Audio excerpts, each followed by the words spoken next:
Babaeng nagnakaw ng sikreto ng Coke at binenta sa Pepsi. Ano ang nangyayari kapag ang isang empleyado ay hindi na masaya sa kanyang trabaho? Hanggang saan naabot ang kanyang kagustuhan na maghiganti at kumita ng malaking pera? Ito ang kwento ng isang babaeng nagngangalang Joya, isang secretary sa Coca-Cola na nagpasyang magnakaw ng mahalagang trade secrets ng kumpanya upang ibenta sa kanilang pangunahing karibal, ang Pepsi. Paano niya isasagawa ang ganitong kalaking krimen? At ano ang magiging kahihinatnan ng kanyang mapangahas na plano? Tara, pag-usapan natin ang isa sa pinakakontrobersyal na kaso ng corporate espionage sa kasaysayan ng United States. Isang ordinaryong araw sa Coca-Cola headquarters, Atlanta, Georgia. Pero hindi lang ordinaryo para kay Joya Williams. Panibagong araw na naman ng pagtitiis at pagtitimpi bilang secretary ng Global Brand Director. Dismayado na si Joya sa kanyang trabaho. Hindi siya masaya at nararamdaman niyang hindi siya pinapahalagahan at tinatrato siyang parang tanga sa kumpanya. Ano ang pinakamainam gawin? Ang mag-resign. Pero ito ang bagay na hindi niya gagawin. Dahil imbis na kusang umalis sa trabaho, naisip niya ang isang delikadong plano. Magnakaw ng top secret na impormasyon ng Coca-Cola at ibenta ito sa Pepsi. Bright idea nga naman sa taong gustong makapaghiganti at kumita ng pera at the same time. Dahil kung ikaw ba naman ang Pepsi, bilang pangunahing karibal ng Coca-Cola, talagang malaking advantage kung mapapasa iyo ang mga top secret na impormasyon ng iyong mahigpit na kalaban sa negosyo. Pero, naisip ni Joya, hindi niya pwedeng gawin ito mag-isa. Kailangan niya ng tulong. Sa isang Thanksgiving dinner, nakita ni Joya ang kanyang kaibigan na si Edmund Doheny. Ex-convict si Edmund, kaya naman naisip ni Joya na perfect siya para maging kasabwat ng kanyang plano. Sinabi niya ang secret plan. Noong una, hindi agad pumayag si Edmund, pero si Joya hindi nagpatinag. Tinawagan at tinext niya si Edmund tungkol sa plano. Hanggang sa katapusan ng December 2005, nagpunta si Edmund sa apartment ni Joya. Doon, pinakita ni Joya kay Edmund ang mga confidential documents ng Coca-Cola at isang product sample. Sinabi ni Joya na may mga memory stick siya na naglalaman ng mahahalagang impormasyon ng kumpanya. Inamin din niya naggalit siya sa Coca-Cola dahil sa pakiramdam niya ay hindi siya tinatrato na maayos. Kahit na hindi agad pumayag si Edmund, naging interesado siya sa posibilidad na kumita mula sa mga confidential information. Sa mga susunod na linggo, napapayag na si Edmund na maging parte ng plano. Kinontak niya ang kanyang dating kasama sa kulungan na si Ibrahim Dimson. Sinabi niya ang secret plan at walang patumpik-tumpik na naging interesado rin si Ibrahim sa laki ng pera na pwede nilang makuha dahil sa mga dokumento. Lumipad si Ibrahim Dimson mula sa New York papuntang Atlanta para makita ang mga ninakaw na dokumento. Nang makita ni Ibrahim ang mga ito, kumpiyansa siyang legit ang mga dokumento, kaya sigurado rin siya sa tagumpay nila sa oras na mabenta na nila ito. Noong May 8, 2006, nagpadala si Ibrahim ng sulat sa Pepsi, nagpapanggap na high-level employee ng Coca-Cola. Ginamit niya ang alias na Dirk at inaalok niya ang mga confidential na dokumento ng Coca-Cola. Ginamit pa nila ang official envelope ng Coca-Cola para mas kapani-paniwala. Pinadala nila ito kay Antonio J. Lucio, Senior Vice President of Insights and Innovation ng Pepsi sa Purchase, New York. Para sa tatlo, dito na magsisimulang magbago ang kanilang buhay. Pero ang di nila alam, magbabago ito sa paraang hindi nila inaasahan. Nang matanggap ng Pepsi executive ang sulat noong May 19, 2006, nagulat sila.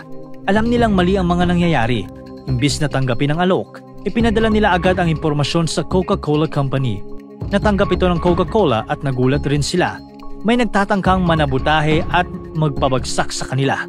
Mabuti na lang may mataas na ethical standards ang Pepsi at agad nilang ipinaalam sa Coca-Cola ang tungkol sa alok ng mga confidential documents kaysa samantalahin ang sitwasyon.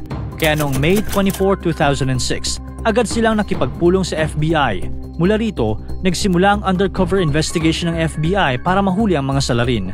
Nag-set up ang FBI ng isang malaking operasyon. Si Special Agent Gerald Richard ang nagpanggap na Pepsi executive na may alias na Jerry. Tinawagan niya si Ibrahim alias Dirk at nagkunwaring interesado sa mga dokumento. Excited na excited sina Ibrahim, Edmund at Joya sa pag-asang yayaman na sila. Nagpadala si Ibrahim ng 14-page sample ng mga confidential na Coca-Cola documents sa undercover agent. Ang mga dokumentong ito ay may marka na confidential information o classified highly restricted. Para mas mapaniwala si Ibrahim, hiningi ng agent ang product sample ng isang bagong produkto ng Coke. Isang araw, pumasok pa rin si Joya.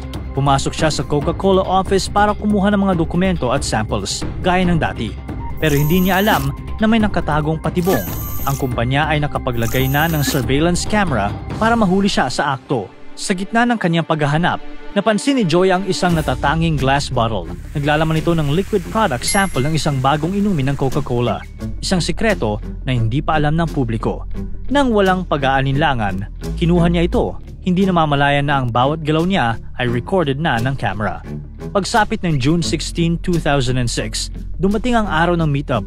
Nagkita si Ibrahim at ang undercover FBI agent na nagpapanggap na Pepsi executive sa Hartsfield-Jackson International Airport sa Atlanta. Binigay ni Ibrahim ang brown Armani exchange bag na naglalaman ng confidential Coca-Cola documents na may markang highly confidential at isang glass bottle ng product sample. Bilang kapalit, binigyan siya ng agent ng Yellow Girl Scout cookie box na may lamang $30,000. Sinabi pa ng agent na may additional $45,000 pa silang ibibigay pagkatapos ma-analyze ang product sample. Masayang-masaya ang mga salarin. Para sa kanila, nalalapit na ang kanilang pagyaman. Pero hindi nila alam na lahat ng tawag at message nila ay recorded na ng FBI. June 27, 2006. Nag-email ulit si Ibrahim sa undercover agent, sinasabing may karagdagang confidential documents siya. Nag-negotiate sila at pumayag ang agent na bilhin ang mga ito for $1.5 million. At noong July 5, 2006, nagkita si Ibrahim at ang undercover FBI agent sa isang restaurant sa Marriott Hotel sa Atlanta para sa final meetup. Nagkasundo sila sa $1.5 million na presyo. Pagkatapos ng handshake, lumabas si Dimson papunta sa kotse ni Edmond Doheny. Ang hindi niya alam, sa sandaling yun, handa na ang grupo ng mga FBI agents. Inaresto nila sina Dimson at Doheny on the spot sa parking lot, habang si Joya Williams ay inaresto naman sa kanyang bahay sa Norcross, Georgia sa parehong araw. Kinasuhan silang tatlo ng conspiracy to commit theft of trade secrets. Ang araw na ito ang naging dulo ng kanilang planong magnakaw at magbenta ng mga confidential information ng Coca-Cola at ang simula ng kanilang mabibigat na legal problems. Si Joya ay nasentensyahan ng 8 years na pagkakakulong dahil siya ang main source ng mga ninakaw na dokumento at product samples. Nakadagdag pa ang pagsisinungaling niya sa korte noong tumestigo siya. Si Ibrahim naman ay nasentensyahan ng 5 years sa kulungan dahil siyang nagbenta ng mga stolen information sa undercover FBI agent. Habang si Edmond naman ay maswerteng walang prison time dahil nagtestify siya laban kina Joya at Ibrahim bilang parte ng kanyang plea agreement. Makikita natin dito kung gaano kaimportante ang corporate ethics. Nagpakita ito ng kooperasyon sa pagitan ng Coca-Cola at Pepsi para protektahan ang kanilang industriya.